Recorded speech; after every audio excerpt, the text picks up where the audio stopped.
Good evening and welcome to a special edition of Tucker Carlson Tonight. When was the last time you heard a Democratic politician propose a solution to a problem, no matter what the problem is, that didn't make the Democratic Party more powerful? Ponder that for a moment. Let's say, for example, that you really believe global warming was an existential threat to humanity and that rising carbon dioxide levels were causing global warming. What would you do to fix it? Well, you might think back to 10th grade biology class. CO2. Don't trees consume huge amounts of CO2 for photosynthesis? Quick Google check. Why, yes, they do. So how about we plant a whole lot more trees all across the country and across the world? That seems like a natural solution with lots of upsides. Trees are beautiful. It might help fight global warming. Oh, but no. There's a problem with that idea. Planting more trees might help solve climate change, but it definitely will not enrich your donors. Trees are cheap. It's hard to make money from trees. And worse than that, trees are impossible to regulate. Once you plant trees, they grow by themselves. They do not need federal help.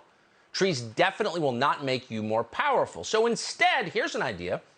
Let's invest trillions of dollars of other people's money in batteries and wind farms and electric school buses. That way, Democratic politicians get fingertip control over the entire U.S. economy and all of their friends get rich. Sounds perfect. Let's go with that idea. That's how Democratic politicians think, every one of them. So it probably should not surprise you that Elizabeth Warren has a brand new plan for rising gas prices. And naturally, it goes without saying, that plan would give Elizabeth Warren a lot more control over you and over the United States. Well, hold on a minute, you may be wondering. Why should Elizabeth Warren have control over anything? Elizabeth Warren isn't very bright. She's never created anything. In fact, she's a proven liar. This is a person who exploited the suffering of American Indians to get a job promotion. The Trail of Tears means I need tenure. Okay. So in every possible way, Elizabeth Warren is mediocre. Yet, and here's the catch, she's also a U.S. Senator, and that means she has power. Warren's latest plan to make herself more powerful is called the Price Gouging Prevention Act of 2022. This bill would allow Elizabeth Warren to decide what things cost in the United States. So let's say you're paying $6 a gallon for gas, and you may be. The obvious solution to that, in fact, the only solution to that, is to make more gasoline. Because if there is more of something, it will cost less. That's not just basic economics, though it is. It's also a law of nature. It never changes. But Elizabeth Warren wants the opposite. She does not want more gas. In fact, she's worked hard to prevent the United States from producing more gasoline. And that's the main reason it's so expensive. What Elizabeth Warren wants instead is control over gasoline and over everything else, and this bill will give it to her. See how this works? And this is why the Biden administration has shut down oil and gas leases in the middle of an energy crisis. And not just that, they're crushing refineries. According to one analysis by Hot Air, quote, 7 American refineries, which formerly processed 806,000 barrels of oil per day, have gone offline. Some simply shut down, while others were being converted to biofuels like ethanol to meet the demands of the environmental lobby. These losses have left the United States with 124 operating oil refineries. That is 10% fewer refineries for gasoline, diesel, and jet fuel than we had in 2016, even as demand has continued to increase. End quote. So you see where this is going. No more oil or gas for you. And that's why you can't afford to fill your tank. Instead, the Biden administration is demanding that states build wind turbines that sound good but unfortunately don't actually work. Last year we went to Texas to see this firsthand. Here's a clip from our documentary on the tragic buffoonery of wind power. With no chance of being approved near Malibu or Greenwich or in the mountains of Aspen, the development invariably happens in poorer parts of the country. The number one place for wind farms is Texas. But the question is, what happens when the turbines stop spinning? We're in the middle of nowhere in Texas. We're trying to find a place just to sleep tonight. Everything is sold out. There's nothing available. It's now expected to be the largest insurance claim event in Texas history.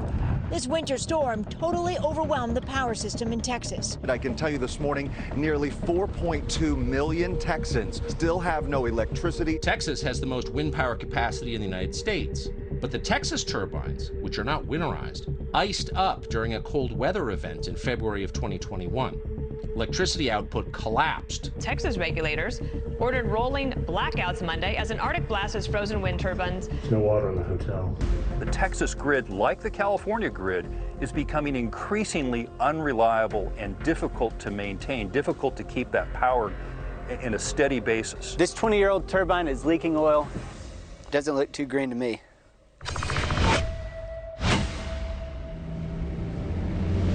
So the point of an energy grid is to produce and transmit energy. It has only one purpose, and that purpose is being sabotaged on purpose by the Biden administration and by Wall Street in favor of green energy, in favor of windmills that don't actually work. And as a result of that, we're facing the prospect of more blackouts this summer. We don't have electricity anymore. It's a first world country. But Elizabeth Warren has a fix for that. Quote, "It shall be unlawful for a person to sell or offer for sale a good or services at an unconscionably excessive price during an exceptional market shock, regardless of the person's position in the supply chain or distribution network." So the argument here, this is Elizabeth Warren's argument, the economy has been in a period of exceptional market shock since the pandemic began. Therefore, prices set by every industry across the country would fall under the regulatory authority of who? Elizabeth Warren. Most of the price gouging bills are limited to specific areas during natural disasters, but this one is not. It's economy-wide, and it's forever. Now, the question is, how exactly does Elizabeth Warren define, quote, unconscionably excessive prices? Because they're not defined in the legislation. So it turns out the definition is up to, can you guess? Elizabeth Warren. Any business with gross annual revenues over 100 grand a year, that means pretty much everybody in the country, must now obey Elizabeth Warren. That means Elizabeth Warren would have the power to set the price of, say, diesel fuel. That's what we use to fuel trucks that transport virtually everything that you buy or consume. The entire U.S. economy depends on diesel. As CBS reported recently, diesel prices are getting close to the point where truckers can't work anymore. Watch. Yesterday, I seen fuel prices like $6.39 a gallon. Imagine paying that for a fill-up of more than 100 gallons. A regular fill-up would have been, just say 6 months ago, about $700. Now, it's about $1,000.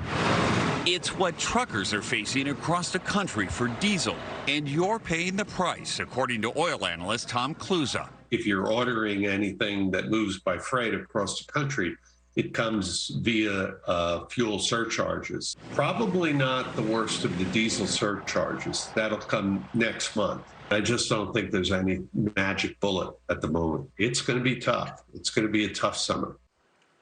So most projections suggest that this, and by this we mean the price of energy, is going to get worse, and that's exactly, of course, what Elizabeth Warren is counting on. You're suffering. She hopes Americans get so desperate that they go to her to set the price of diesel along with everything else that's bought or sold in the United States economy. And when that happens, what happens? Interesting question. So at this point, a lot of money is floating around the U.S. economy, and that's because of government spending. The Federal Reserve prints money, it goes to the banks, and then it filters down to Wall Street, and they buy bigger houses. And yet at the same time, supplies of essential goods are very limited. So when you impose price controls in that kind of environment, anyone, bidding wars start, and prices go up even higher.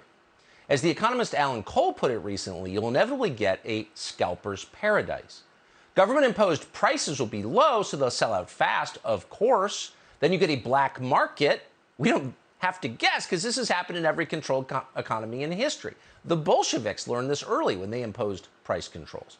So what do you do next if you're the government imposing these controls? Well, you crack down on scalpers. And that's what Elizabeth Warren's bill would do.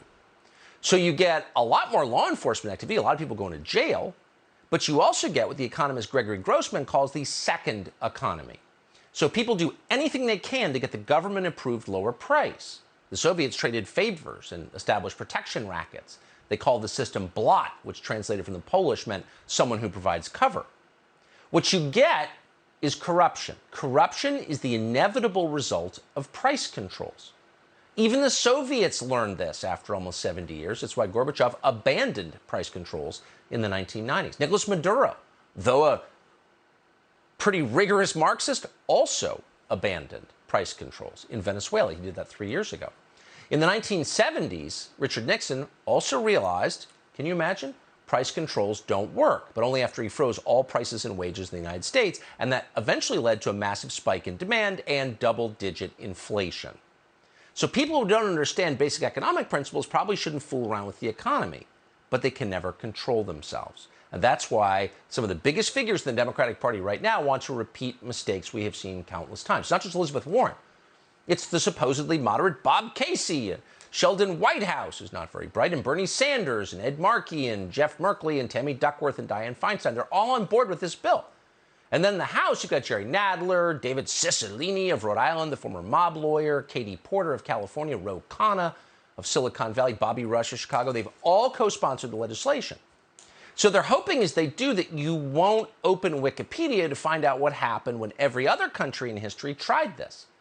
They definitely don't want you looking into the history of the Soviet Union, and that's why that history is no longer taught in schools.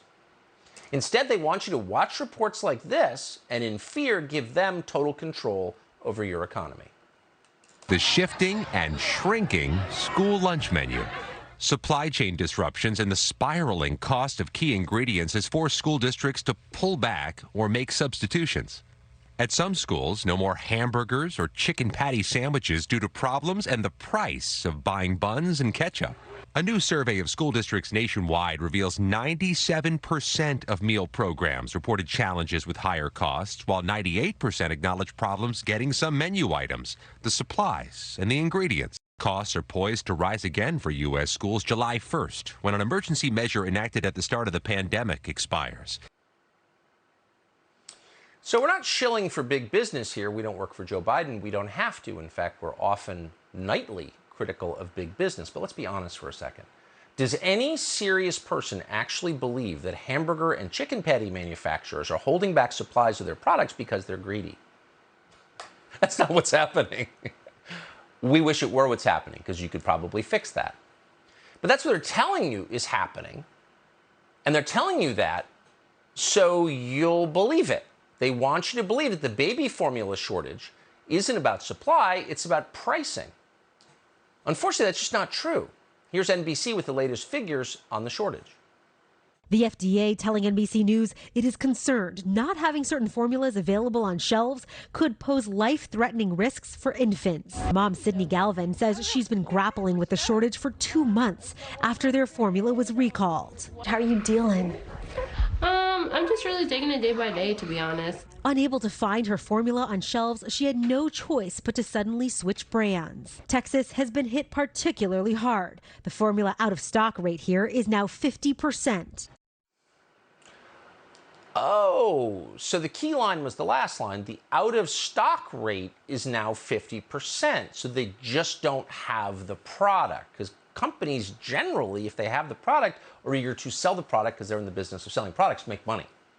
But unfortunately, if you have no grounding in economics at all, not even theoretical but practical, like if your whole life has consisted of lying to large crowds to get elected, to print more money, to pay yourself, give yourself the most generous retirement in the United States, you probably don't know how anything works. And that would describe most leaders in the Democratic Party. So their solution, not surprisingly, is the Soviet solution. It will make the problem worse, but it will make them more powerful. Oh, do you not like that? Oh, we're sorry. We'd love to hear your complaints, but we're not available at the moment. We've flown private to a global warming conference. Subscribe to the Fox News YouTube channel to catch our nightly opens, stories that are changing the world and changing your life. From Tucker Carlson Tonight.